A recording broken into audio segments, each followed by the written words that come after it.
Hello guys, कैसे हैं आप लोग। आज की इस वीडियो में हम बात करने वाले हैं एक्सेल के ऐसे टॉप 10 फॉर्मूलेस के बारे में जो आपके इंटरव्यू से लेकर ऑफिस तक हर जगह काम आने वाले हैं। तो मेरा नाम है जीतू और बिना किसी देरी के चलिए शुरू करते हैं।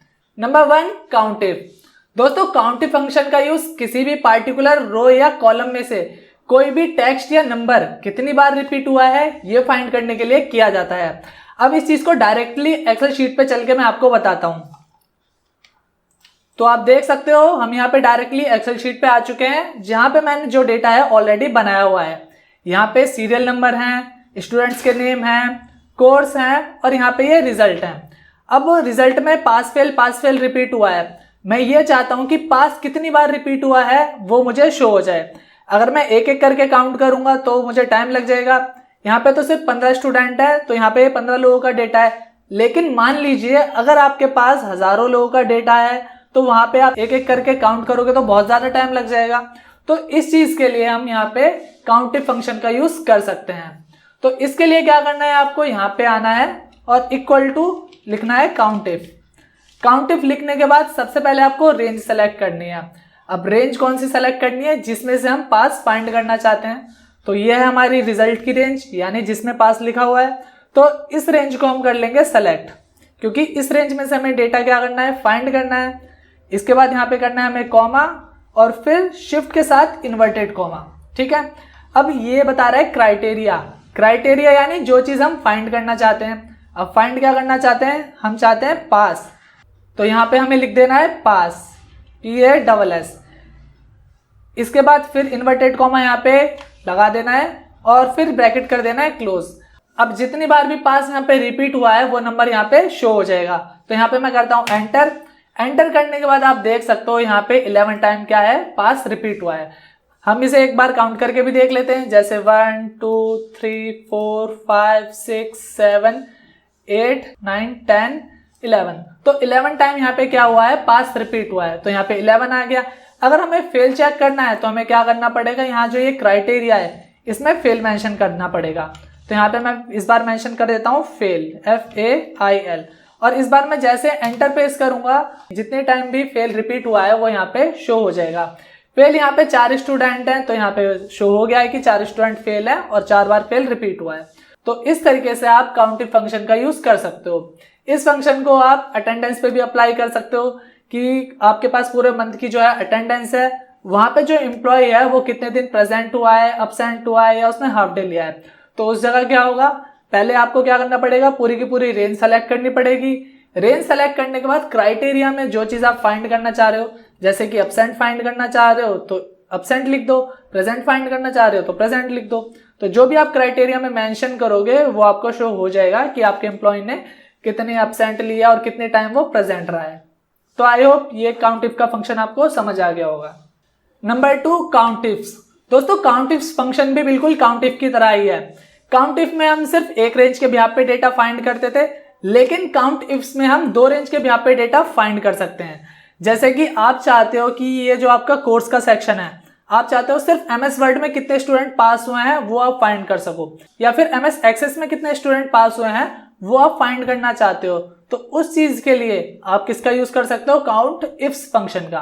तो इसे भी मैं यहाँ पे प्रैक्टिकली करके दिखा देता हूं। यहाँ पे मैं रखता हूं कर्सर अपना और यहाँ पे फॉर्मूला लगाते हैं equal to count ifs. Count ifs लिखने के बाद सबसे पहले आपको क्या करना है, क्राइटेरिया रेंज 1, यानी जिस चीज के बिहाफ पे, जो आपकी पहली रेंज है जिसके बिहाफ पे आप फाइंड करना चाहते हो।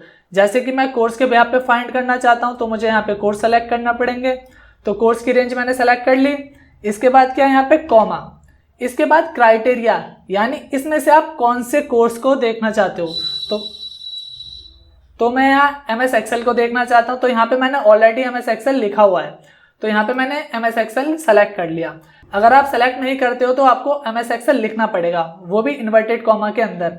याद रखना, अगर आप कुछ भी चीज लिखते हो ना क्राइटेरिया की, तो वो इन्वर्टेड कॉमा के अंदर लिखी जाती है, और अगर वो पहले से लिखी हुई है तो आप डायरेक्टली उसे सेलेक्ट कर सकते हो, उसमें इन्वर्टेड कॉमा लगाने की नीड नहीं है।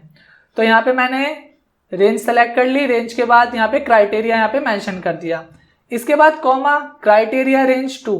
अब बात आती है क्राइटेरिया रेंज 2 की, कि हम यहाँ पे MS एक्सेल के कोर्स में क्या देखना चाहते हैं, पास तो पास की रेंज क्या है, ये रही पास की रेंज। तो मैंने यहाँ पे सेलेक्ट कर लिया पूरी की पूरी जो रिजल्ट की रेंज थी। इसके बाद यहाँ पे मैंने फिर किया कॉमा। अब उसके बाद क्राइटेरिया क्या है, क्या फाइंड करना चाहते हो आप, हम यहाँ पे फाइंड करना चाहते हैं पास, यानी MS एक्सेल में कितने स्टूडेंट जो हैं वो पास हुए हैं। तो इतना करने के बाद जैसे मैं यहाँ पे ब्रैकेट करूंगा क्लोज और करूंगा एंटर, तो आप देख सकते हो कि MS एक्सेल में 2 स्टूडेंट्स जो हैं वो पास हुए हैं। तो इस तरीके से आप काउंट इफ्स की मदद से किसी भी पार्टिकुलर कोर्स में कितने स्टूडेंट पास हुए हैं वो चेक करवा सकते हो। अब यहाँ पे मैंने डेटा वैलिडेशन लगाया हुआ है, जिससे कि अगर मैं यहाँ पे क्लिक करता हूँ और यहाँ पे आके ड्रॉप डाउन खुल जाएगा ये। अगर मैं किसी और कोर्स का डेटा चेक करना चाहता हूँ जैसे पावर पॉइंट का, तो यहाँ पे मैं क्लिक करूंगा पावर पॉइंट, तो पावर पॉइंट में कितने स्टूडेंट पास हुए हैं, सिर्फ 1 पास हुआ है। तो इस तरीके से आप काउंट इफ्स फंक्शन का यूज कर सकते हो। तो आई होप आपको काउंट इफ और काउंट इफ्स में डिफरेंस समझ आ गया होगा। Number 3, rank. दोस्तों रैंक का फॉर्मूला काफी ज्यादा इंपॉर्टेंट है, क्योंकि अगर आप कोई रैंक निकालना चाहते हो, चाहे वो ऑफिस में हो किसी भी चीज के बिहाफ पे, या फिर स्कूल में आप कोई डेटा बना रहे हो, मान लो रिजल्ट का ही डेटा बना रहे हो, तो कौन से स्टूडेंट की कितनी रैंक आई है, आप एक एक करके बनाओगे या चेक करोगे तो उसमें टाइम लगेगा। तो सिंपल आप क्या कर सकते हो कि आप सारा डेटा मेंशन कर दोगे सिस्टम में, उसके बाद यहाँ पे आपको क्या करना है, सिर्फ रैंक का फॉर्मूला लगाना है। रैंक के फॉर्मूले के बिहाफ पे जो भी स्टूडेंट्स की रैंक होगी, यानी सबसे ज्यादा जिसके नंबर हैं वो फर्स्ट होगा, उसके बाद उससे कम जो होगा वो सेकंड होगा। तो इस तरीके से रैंक की मदद से आप उनकी रैंक फाइंड कर सकते हो। तो यहाँ पे एक फॉर्मूला मैंने ऑलरेडी लगाया हुआ है, मैं इसे हटा के दोबारा आपको लगा के दिखाता हूँ फॉर्मूला। मैं यहाँ पे इसे डिलीट करता हूँ। रैंक फॉर्मूले के लिए आपको क्या करना है, इक्वल टू RANK। इसके बाद आपको क्या करना है, नंबर सेलेक्ट करना है यानी मार्क्स। तो यहाँ पे मार्क्स सेलेक्ट किए हमने। इसके बाद करना है कॉमा। कॉमा करने के बाद आपको क्या करना है, ये पूरी की पूरी रेंज सेलेक्ट करनी है। इसके बाद ये जो आपने रेंज सेलेक्ट करी है इसे दोबारा इस तरीके से सेलेक्ट कीजिए, और इसके बाद आपको क्या करना है, यहाँ पे F4 की प्रेस करनी है। F4 की प्रेस क्यों करी है, लॉक करने के लिए। लॉक करने से क्या होता है कि जो भी आपकी रेंज है वो सिर्फ उसी रेंज का डेटा दिखाती है। जैसे कि मैंने यहाँ पे F4 कर दिया है, तो अब क्या होगा कि ये सिर्फ इसी रेंज का डेटा दिखाएगा। अब मैं यहाँ पे क्या करता हूँ, क्लोज। यहाँ पे क्लिक करके मैं ब्रैकेट क्लोज करता हूँ और मैं जैसे ही करूंगा एंटर, तो यहाँ पे क्या होगा, 57% इस डेटा में से कौन सी रैंक पे है, 9वीं रैंक पे है। अब मैं यहाँ पे आके डबल लेफ्ट क्लिक करता हूँ कॉर्नर पे आके, तो जो भी डेटा होगा हमारा वो ऑटोमेटिक फिल हो जाएगा। तो यहाँ पे सबसे पहले रैंक 1 किसकी है, 98% वाले की, और 85% वाले की 2 रैंक है। इसके बाद बात करें थर्ड रैंक की, तो थर्ड रैंक यहाँ पे 83% वाले की है। तो इस तरीके से रैंक फॉर्मूले की मदद से आप क्या कर सकते हो, किसी की भी रैंक फाइंड कर सकते हो। Number 4, dated if. दोस्तों कई बार क्या होता है कि ऑफिस में या फिर स्कूल में या फिर कई जगह हमारे पास डेट ऑफ बर्थ आ जाती है कई सारे लोगों की, और हमें क्या करना पड़ता है, उनकी एज फाइंड करनी पड़ती है कि ये पर्सन इस डेट के हिसाब से इसकी कितनी एज होगी।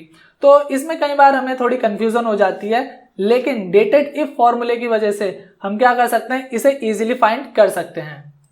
तो यहाँ पे हम डेटेड इफ फॉर्मूले पे आ चुके हैं। इसके लिए हमें क्या करना है, ऑलरेडी मैंने डेट मेंशन करी हुई है। यहाँ पे आके सिर्फ आपको क्या करना है, इक्वल टू डेटेड इफ। इसके बाद आपको ब्रैकेट स्टार्ट करना है।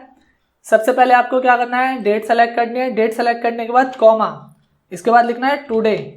टुडे लिखने के बाद, टुडे क्यों लिख रहे हैं हम, क्योंकि हम आज की डेट से चाह रहे हैं कि आज तक की डेट में जो भी एज हुई हो ना, इस डेट के हिसाब से वो हमें पता लग जाए, तो इसलिए हम टुडे लिखते हैं इसमें। इसके बाद यहाँ पे हमें ब्रैकेट ओपन और क्लोज करना है। देन इसके बाद हमें कॉमा लगाना है। कॉमा लगाने के बाद हमें फिर शिफ्ट के साथ इन्वर्टेड कॉमा प्रेस करना है और लिखना है यहाँ पे y, और फिर इन्वर्टेड कॉमा यहाँ पे क्लोज कर देना है और ब्रैकेट भी क्लोज कर देना है।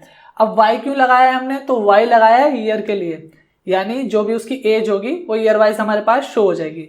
और मैं जैसे ही करूंगा एंटर, तो आप देख सकते हो 1/10/1998 से जो एज बैठ रही है यहाँ पे, यानी जो एज निकल के आई है वो है 24। अब आपको सिंपल कॉर्नर में आके डबल लेफ्ट क्लिक कर देना है, और इस तरीके से जो भी यहाँ पे डेट हैं उनके बिहाफ पे ये एज शो हो चुकी है। इस तरीके से आप क्या कर सकते हो, किसी भी पर्सन की डेट ऑफ बर्थ के हिसाब से उसकी एज फाइंड कर सकते हो। Number 5, rank between. दोस्तों जैसा कि आप देख सकते हो यहाँ पे मेरे पास डेटा बना हुआ है जिसमें यहाँ पे कुछ सब्जेक्ट्स हैं और नाम लिखे हुए हैं। अब आप कहीं इंटरव्यू में जा रहे हो और वहां पे आपसे बोला गया कि भाई 20 सेकंड में आपको क्या करना है कि इस डेटा के अंदर नंबर मेंशन करने हैं और टोटल ऐड करने हैं। तो आप सोचोगे यार ये 20 सेकंड तो बहुत कम होते हैं, 20 सेकंड में मैं कैसे इतना सारे डिजिट टाइप कर लूंगा और उन्हें ऐड कर लूंगा। तो घबराने की कोई जरूरत नहीं है, रैंड बिटवीन फॉर्मूले की मदद से आप इस काम को बहुत ही आसानी से कर सकते हो। तो करना क्या है, इसके लिए सबसे पहले जहां से आपको स्टार्ट करने नंबर, वहां से लेकर और जो भी आपका लास्ट सब्जेक्ट है वहां तक सिलेक्शन ले लेना है, जो कि मैंने इस तरीके से सिलेक्शन ले लिया। तो रैंड बिटवीन टाइप करने के बाद ये सबसे पहले बोल रहा है बॉटम। अब इस एरिया में जितने भी आप नंबर मेंशन करोगे ना, तो सबसे छोटा नंबर आप क्या मेंशन कराना चाहते हो, तो मैंने लिखा यहाँ पे 33। इसके बाद कॉमा, सबसे बड़ा नंबर क्या रखना चाहते हो, मैंने बोला 95। और अब मैं जैसे ही यहाँ पे क्या करूँगा, ब्रैकेट बंद करके एंटर करूंगा तो यहाँ पे नंबर मेंशन हो जाएगा। अब यहाँ पे मुझे क्या करना है, कंट्रोल डी मेंशन करना है, जिससे क्या होगा ये सारी की सारी फिल हो जाएंगी नीचे। और अब मैं जैसे ही कंट्रोल आर करूंगा तो उससे क्या होगा, राइट साइड में जितना भी हमारा डेटा है वो फिल हो जाएगा। तो रैंड बिटवीन की मदद से आप इस तरीके से कोई भी जो नंबर है उन्हें मेंशन करवा सकते हो रैंडमली। अब बात करते हैं टोटल कैसे करें। तो टोटल करने के लिए क्या करना है, यहाँ पे ऑल्ट के साथ इक्वल टू प्रेस करना है। जैसे ही आप ऑल्ट के साथ इक्वल टू प्रेस करोगे सम का फॉर्मूला ऑटोमेटिक आ जाएगा और जो रेंज है वो ऑटोमेटिक सेलेक्ट हो जाएगी। सिर्फ आपको एंटर प्रेस करना है, जिसके बाद यहाँ पे टोटल होके आ जाएगा। इसके बाद यहाँ पे आपको क्लिक करना है और फिर कॉर्नर में आके डबल लेफ्ट क्लिक करना है, जिसकी मदद से आपका ये डेटा बनके आ जाएगा। तो इस तरीके से आप 20 सेकंड से भी कम टाइम में अपना डेटा तैयार कर सकते हो। मैं इसे एक बार दोबारा करके दिखा देता हूँ, क्योंकि समझाने की वजह से थोड़ा सा टाइम ज़्यादा लग गया। तो सबसे पहले मैं इसे डिलीट कर देता हूँ सारे डेटा को, और मैं यहाँ से रेंज सेलेक्ट कर लेता हूँ। रेंज सेलेक्ट करी और यहाँ पे लिखता हूँ rand between 33, minimum number, maximum लिख लेते हैं 85, एंटर। कंट्रोल डी से फिल हो गया नीचे और कंट्रोल आर से राइट में फिल हो गया। और फिर टोटल में आके ऑल्ट के साथ इक्वल टू किया, एंटर किया और फिर यहाँ पे आके डबल लेफ्ट क्लिक किया। तो इस तरीके से आपका डेटा फिल हो गया। तो आपने देखा मुझे तो 20 सेकंड में लगे, 20 सेकंड में डेटा बनके आपका तैयार हो गया। कई जगह इंटरव्यू में जाते हो तो ये सारी चीजें पूछी जाती हैं आपसे। Number 6, sum if. दोस्तों सम इफ फंक्शन का यूज किसी भी कंडीशन या क्राइटेरिया के बेस पे डेटा को सम करने के लिए किया जाता है। तो यहाँ पे मैंने ऑलरेडी सम इफ का डेटा बनाया हुआ है, जिसमें सीरियल नंबर है, सिटी है, डिपार्टमेंट है और अमाउंट है। अब मैं ये चाहता हूं कि नोएडा में जितनी भी सेल हुई हो वो मुझे यहाँ पे शो हो जाए, उसका टोटल अमाउंट। जैसे कि यहाँ पे नोएडा है, यहाँ पे नोएडा है, यहाँ पे नोएडा है और यहाँ पे नोएडा है। तो 4 बार नोएडा रिपीट हो रहा है और 4 बार नोएडा रिपीट होने पे जो भी अमाउंट है टोटल वो मुझे यहाँ पे शो हो जाए। तो सम इफ क्या करता है, पहले इन्हें सम करेगा, उसके बाद इफ जो है कंडीशन के बेस पे हमें इनका डेटा फाइंड करके दे देगा। तो यहाँ पे हम क्या करते हैं, इक्वल टू और हम लगाते हैं सम और इफ। सम इफ लगाने के बाद सबसे पहले हमें यहाँ पे रेंज सेलेक्ट करनी है। रेंज किसकी सेलेक्ट करनी है, क्योंकि हम किसके बेस पे निकाल रहे हैं, सिटी के बेस पे, यानी नोएडा के बेस पे। तो रेंज हमें कौन सी लेनी है, सिटी वाली। तो यहाँ पे मैंने रेंज सेलेक्ट करी सिटी वाली। इसके बाद किया कॉमा। इसके बाद क्राइटेरिया, यानी आप इसमें से निकालना क्या चाहते हो। मैंने बोला मैं तो नोएडा के बेस पे देखना चाहता हूँ, तो यहाँ पे आपको क्या सेलेक्ट करना पड़ेगा, नोएडा। याद रखिए अगर आप क्राइटेरिया सेलेक्ट नहीं कर रहे हो तो बाय डिफॉल्ट लिख भी सकते हो। और जैसा कि मैंने बताया था, जब आप क्राइटेरिया टाइप करके लिखोगे अलग से तो वो इन्वर्टेड कॉमा के अंदर लिखना होता है। क्लियर। यहाँ पे मैं सेलेक्ट कर रहा हूँ डायरेक्टली, तो मुझे इन्वर्टेड कॉमा के अंदर लिखने की जरूरत नहीं है। इसके बाद मैंने किया कॉमा और ये सम रेंज। सम रेंज कौन सी हमारी, अमाउंट वाली, ये सेलेक्ट किया मैंने। और जैसे मैं ब्रैकेट बंद करके एंटर करूंगा तो नोएडा में हमने जितनी भी सेल करी है वो सारी की सारी यहाँ पे शो हो रही है। अब यहाँ पे आके मैंने इस पर ड्रॉप डाउन अप्लाई किया हुआ है। यहाँ पे क्लिक करके मैं फरीदाबाद करता हूँ तो फरीदाबाद में टोटल जितनी भी सेल हुई है वो यहाँ पे शो हो जाएगी। इसके बाद गुरुग्राम में जितनी सेल हुई है वो यहाँ पे शो हो जाएगी। इसके बाद गाजियाबाद की बात करते हैं तो गाजियाबाद में जितनी सेल हुई है वो यहाँ पे शो हो जाएगी। तो सम इफ की मदद से आप क्या कर सकते हो, किसी भी एक क्राइटेरिया के बेस पे उसका सम निकाल सकते हो। जैसे कि यहाँ पे हमारा क्राइटेरिया क्या था, गाजियाबाद। गाजियाबाद में जितनी भी सेल हुई थी वो हमें यहाँ पे शो हो चुकी है। तो इस तरीके से सम इफ का यूज आप कर सकते हो। नंबर 7, सम इफ्स।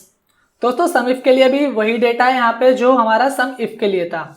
अब जैसा कि मैंने बताया था कि सम इफ में क्या करते हैं, हम एक क्राइटेरिया के बेस पे जो है अपना टोटल अमाउंट फाइंड करते हैं, यानी सम करते हैं उनका।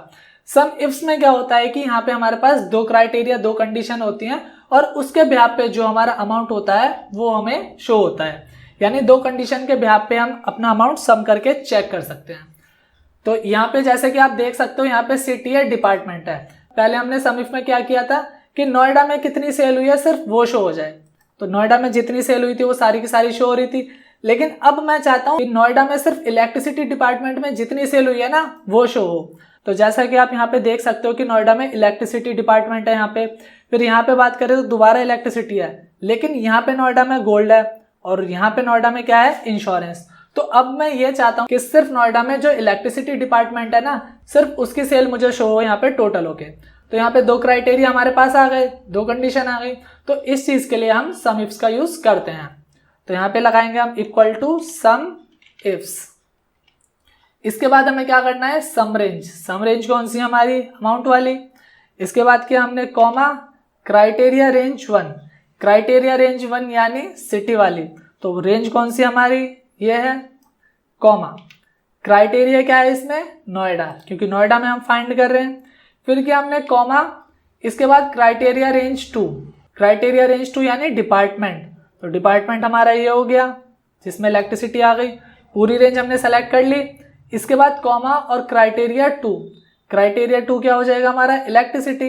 तो इलेक्ट्रिसिटी को यहाँ पे मैंने सेलेक्ट किया और ब्रैकेट क्लोज करके जैसे हम करेंगे यहाँ पे एंटर, तो आप देख सकते हो कि नोएडा में इलेक्ट्रिसिटी डिपार्टमेंट में कितनी सेल हुई है, 51,000 यानी 51,000। तो यहाँ आके भी आप चेक कर सकते हो, जैसे कि यहाँ पे नोएडा है, डिपार्टमेंट क्या है, इलेक्ट्रिसिटी, और यहाँ पे अमाउंट क्या है, 25,000। और फिर यहाँ पे आते हैं, फिर नोएडा है, डिपार्टमेंट क्या है, इलेक्ट्रिसिटी, और 26,000। तो यहाँ पे 25 और 26 कितने होते हैं, 51,000 यानी 51,000, जो कि अमाउंट यहाँ पे हमारे पास शो हो रहा है। अब यहाँ पे मैंने ड्रॉप डाउन लगाया हुआ है, नोएडा की जगह इस बार मैं ले लेता हूँ गाजियाबाद। तो गाजियाबाद में इलेक्ट्रिसिटी डिपार्टमेंट नहीं है, इसलिए यहाँ पे कोई भी अमाउंट शो नहीं हो रहा है। फिर यहाँ पे आके अगर हम करते हैं फरीदाबाद, तो फरीदाबाद में 53,000 सेल हुई है, तो वो शो हो रहा है। और यहाँ पे हम ले लेते हैं गुरुग्राम, तो गुरुग्राम में भी इलेक्ट्रिसिटी डिपार्टमेंट नहीं है, तो यहाँ पे कोई भी अमाउंट शो नहीं हो रहा है। वापस इसे नोएडा करोगे तो आपका नोएडा में जो अमाउंट है टोटल इलेक्ट्रिसिटी डिपार्टमेंट का वो शो हो जाएगा। तो इस तरीके से सम इफ्स की मदद से आप क्या कर सकते हो, दो या दो से ज्यादा जो आपके क्राइटेरिया हैं उसके बेसिस पे जो भी आपके नंबर हैं उसे सम करके शो करा सकते हो। क्लियर। सम इफ और सम इफ्स, सम इफ में एक क्राइटेरिया होता है और सम इफ्स में एक से ज्यादा क्राइटेरिया होते हैं, और उसके बेसिस पे हम डेटा को या फिर जो हमारे नंबर हैं उन्हें सम कर सकते हैं। क्लियर। अब चलते हैं नंबर 8 की तरफ, लेफ्ट एंड राइट फंक्शन।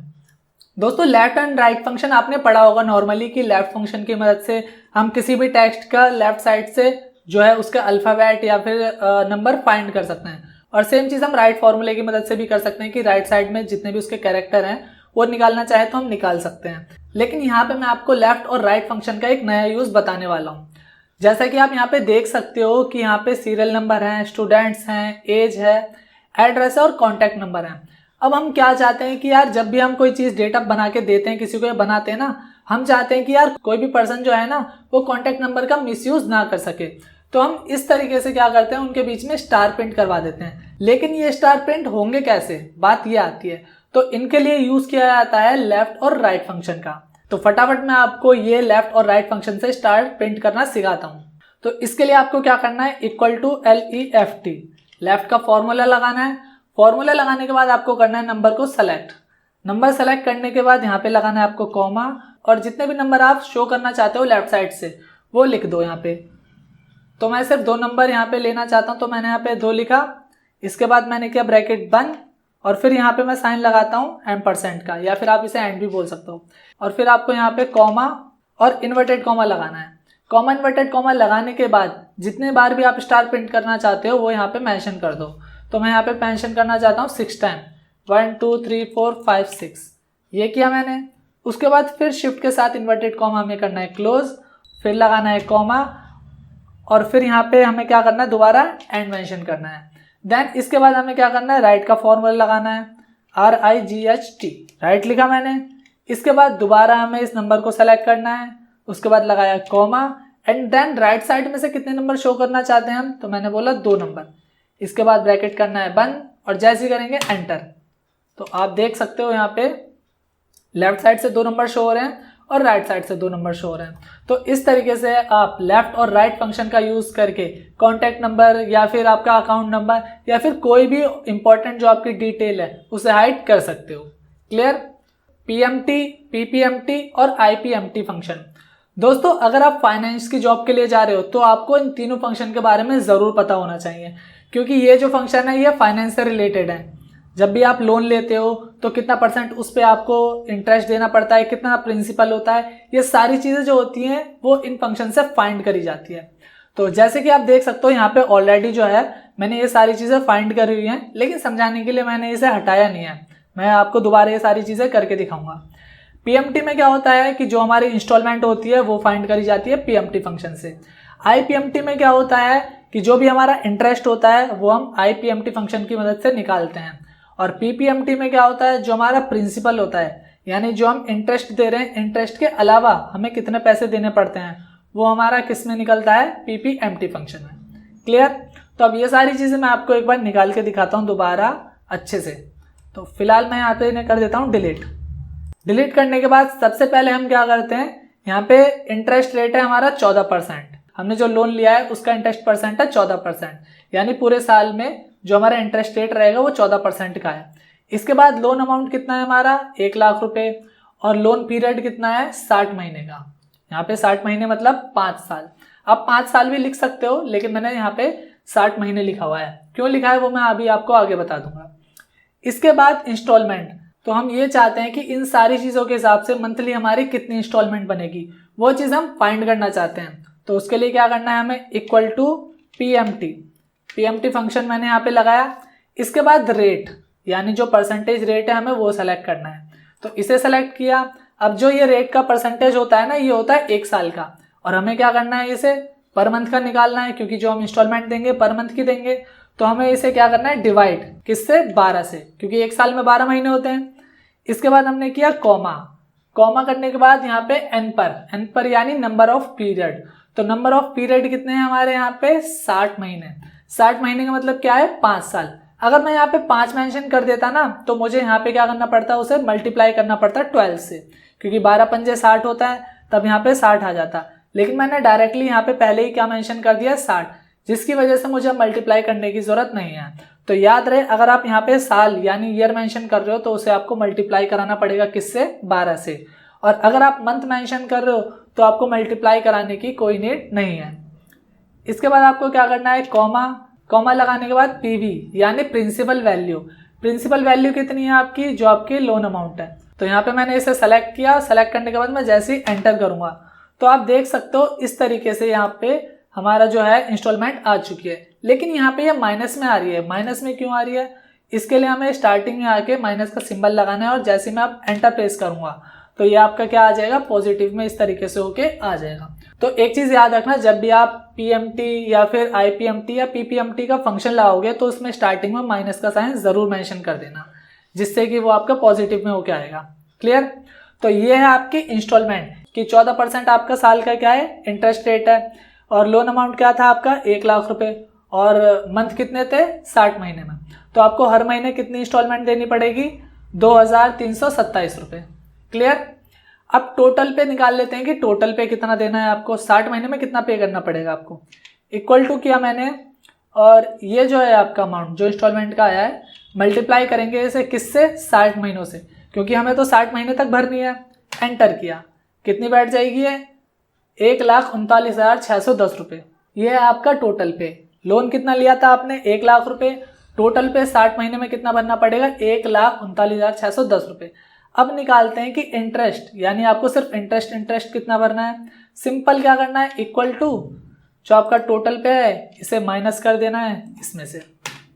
तो 39,610 रुपये सिर्फ आपको क्या करना पड़ेगा, इंटरेस्ट पे करना पड़ेगा 60 महीनों के हिसाब से। तो इस तरीके से आप अपनी इंस्टॉलमेंट निकाल सकते हो, टोटल पे और इंटरेस्ट, ये सारी चीज़ें आप यहाँ पे इस तरीके से कैलकुलेट कर सकते हो। अब बात करते हैं कि इंटरेस्ट की, आपको पर मंथ कितना इंटरेस्ट पे करना पड़ेगा। तो इसके लिए इक्वल टू किया मैंने। इक्वल टू करने के बाद फॉर्मूला लगाते हैं आईपीएमटी। आईपीएमटी लगाने के बाद यहाँ पे रेट कितना है हमारा, 14%। इसके बाद इसे भी डिवाइड करना पड़ेगा किससे, 12 से, जिससे मंथली कैलकुलेट होके आ जाएगा। इसके बाद कॉमा। अब यहाँ पे जो ये आ रहा है ना पीईआर पर, इसका मतलब है कौन से मंथ का निकाल रहा हूँ। मैंने बोला मैं पहले मंथ का निकाल रहा हूँ। इसके बाद लगाया मैंने कॉमा, और इसके बाद number of period. Number of period कितने हमारे, 60। इसके बाद मैंने फिर किया कॉमा, और पीवी यानी प्रिंसिपल वैल्यू। तो प्रिंसिपल वैल्यू क्या है हमारी, जितने का हमने लोन लिया था 1 लाख, इसे सेलेक्ट करके ब्रैकेट करते हैं यहाँ पे क्लोज और एंटर। तो यहाँ पे भी ये किस में आ रहा है, माइनस में। क्या करना है यहाँ पे, सिंपल डबल लेफ्ट क्लिक करना है और स्टार्टिंग में आके यहाँ पे माइनस का सिंबल देना है और एंटर करना है। तो इंटरेस्ट रेट कितना है आपका, 1167 रुपये, यानी इंस्टॉलमेंट आपकी मंथली कितनी है, 2327 रुपये, जिसमें से सिर्फ इंटरेस्ट की बात करें तो वो कितना है, 1167 रुपये। आपको 1167 रुपये सिर्फ इंटरेस्ट देना पड़ रहा है इस इंस्टॉलमेंट में से। क्लियर। अब आप ये फाइंड करना चाहते हो कि इंटरेस्ट हटा के जो आपका पैसा जा रहा है यानी प्रिंसिपल वो कितना है, तो उसे कैलकुलेट करने के लिए पीपीएमटी फंक्शन का यूज किया जाता है। तो यहाँ पे हम करते हैं इक्वल टू पीपीएमटी, इसके बाद रेट 14% हो गया, डिवाइड करेंगे 12 से, कॉमा, अब यहाँ पे बात आ रहा है पर, यानी यहाँ पे वही बात हो रही है मंथ की, तो यहाँ पे लिख देते हैं हम पहले मंथ की बात कर रहे हैं। इसके बाद किया कॉमा, नंबर ऑफ पीरियड ये हो गए हमारे 60, कॉमा, प्रिंसिपल वैल्यू कितनी है 1 लाख, और यहाँ पे ब्रैकेट बंद करके अब मैं इस बार स्टार्टिंग में ही माइनस लगा देता हूँ। यहाँ पे आके मैंने माइनस लगाया और अब मैं जैसे ही करता हूँ एंटर, यानी इन दोनों को हम ऐड करेंगे तो हमारी इंस्टॉलमेंट बनेगी, और उस इंस्टॉलमेंट में से इतना जो है ये सिर्फ आपका इंटरेस्ट है और ये क्या है आपका प्रिंसिपल, यानी इंटरेस्ट को हटा के जो आपको पैसे देने। तो इस तरीके से आप पीएमटी, पीपीएमटी और आईपीएमटी फंक्शन का यूज कर सकते हो। नंबर 10 कॉन्केटेनेट। दोस्तों कॉन्केटेनेट फंक्शन का काफी ज्यादा यूज किया जाता है। आपने ऑफिस वगैरह में देखा होगा कि कई बार क्या होता है कि सबके फर्स्ट और मिडिल नेम या फिर लास्ट नेम अलग अलग लिखे होते हैं और आपको क्या करना पड़ता है, उन्हें एक साथ मेंशन करके लिखना होता है। अब कुछ नेम है 5-10 तो ये चल जाएगा, लेकिन अगर बहुत सारे नाम है जैसे 200-300 या उससे भी ज्यादा, तो कैसे करोगे, वहां तो प्रॉब्लम है ना। तो उसके लिए आपको क्या करना पड़ेगा, कॉन्केटेनेट फंक्शन का यूज करना पड़ेगा, जिसके बाद ये जो काम है बहुत ही आसानी से आप कर सकते हो। तो इसके लिए यहाँ पे आपको करना है क्लिक और लिखना है इक्वल टू कॉन्केटेनेट, इसके बाद टेक्स्ट 1 यानी जो पहला नाम है हमने वो सेलेक्ट किया और फिर किया कॉमा, इसके बाद शिफ्ट के साथ इन्वर्टेड कॉमा और स्पेस, फिर इन्वर्टेड कॉमा। अब इन दोनों के बीच में मैंने स्पेस क्यों दिया है, क्योंकि मैं चाहता हूं कि जो पहला नाम आए और जो दूसरा नाम आए यानी लास्ट नेम आए, उन दोनों के बीच में गैप होना चाहिए, इसलिए मैंने यहाँ पे इन्वर्टेड कॉमा के बीच में क्या रखा है, स्पेस रखा है। इसके बाद मैंने किया दोबारा कॉमा और लास्ट नेम क्या है यहाँ पे, शर्मा। तो शर्मा पे क्लिक करके ब्रैकेट बंद करके जैसे हम करेंगे एंटर, तो इस तरीके से यहाँ पे जो हमारा नाम है फर्स्ट नेम और लास्ट नेम दोनों शो हो जाएंगे। क्लियर। अब यहाँ पे आप देख सकते हो कि फर्स्ट नेम है, मिडिल नेम है और लास्ट नेम है।